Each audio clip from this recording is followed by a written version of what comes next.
নমস্কার বন্ধুরা, আজকে আমি আপনাদের দেখাবো চিকেন পোলাও কিভাবে আপনারা বাড়িতে খুব সহজেই কম সময়ের মধ্যে এরকম ঝরঝরে চিকেন পোলাও বানিয়ে নিতে পারেন। তার টিপস সহ রেসিপিটি থাকবে। চলুন শুরু করা যাক। এই জন্য একটা আমরা বড় পাতিল নিয়ে নিয়েছি, যেটাতে আমরা ভালোভাবে রান্না করে নিতে পারবো স্বচ্ছভাবে। এরপর কড়াইতে তেল দিয়ে দিয়েছি প্রথমেই চিনিটা বাদামি হওয়া পর্যন্ত ওয়েট করেছি। এরপর একে একে দিয়ে দিয়েছি শুকনো লঙ্কা, তেজপাতা, গোটা গরম মশলা, তার সাথে সাদা জিরে। এরপর এগুলিকে ভালোভাবে ভেজে নেওয়ার পর ওর মধ্যে আমরা দিয়ে দিয়েছি ডাইরেক্ট কাশ্মীরি লাল লঙ্কার গুঁড়ো। এটা কিন্তু আপনারাও ট্রাই করতে পারেন, এতে কিন্তু খুব ভালো কালার আসে। এরপর দিয়ে দিয়েছি পেঁয়াজটিকে বাদামি করে ভেজে নেওয়ার পর ওর মধ্যে দিয়ে দিয়েছি পরিমাণ মতো লবণ।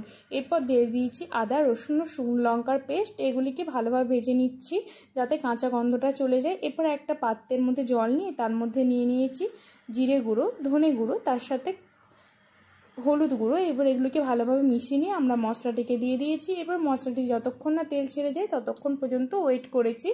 মশলাটিকে ভালোভাবে তেল ছেড়ে যাওয়ার পর ওর মধ্যে চিকেনের পিসটা দিয়ে দিয়েছি। আমরা প্রথমে চিকেনের পিসটা দিয়ে হাফ ডান কিছুটা রান্না করে নেওয়ার পর আলু যোগ করেছি, কেননা এখানে আমাদের আলুটা অনেক তাড়াতাড়ি সেদ্ধ হয়ে যায়। সেজন্য যদি আপনাদের আলু সেদ্ধ হতে বেশি সময় লাগে সেক্ষেত্রে কিন্তু আপনারা আলুটা চিকেনের সাথেই যোগ করে দিতে পারেন।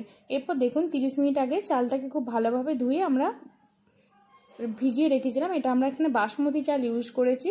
এরপর যখন চিকেনটা প্রায় 50% রান্না হয়ে গেছে তখন আমরা ওর মধ্যে চালটা দিয়ে দিয়েছি। চালটাকে ভালোভাবে মিশিয়ে নেওয়ার পর এখানে আমি ওই বাটিরই 1.5 বাটি চাল নিয়েছি, তাই আমরা এখানে 2 বাটি জল দিয়েছি।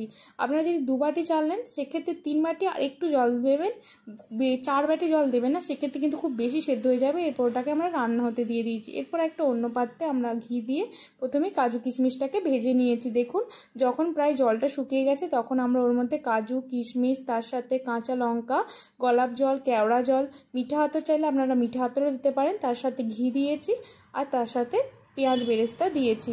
এরপর এটাকে খুব ভালোভাবে মিশিয়ে নিয়ে আমরা দমে বসিয়ে দিয়েছি 15 মিনিট। তারপরে গ্যাসটা বন্ধ করে আরও আধ ঘন্টা আমরা চাপা দিয়ে রেখে দিয়েছি।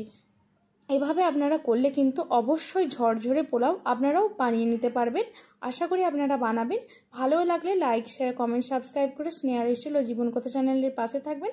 আর যদি বানান তা কেমন হয়েছে কমেন্টে লিখে জানাতে কিন্তু ভুলবেন না।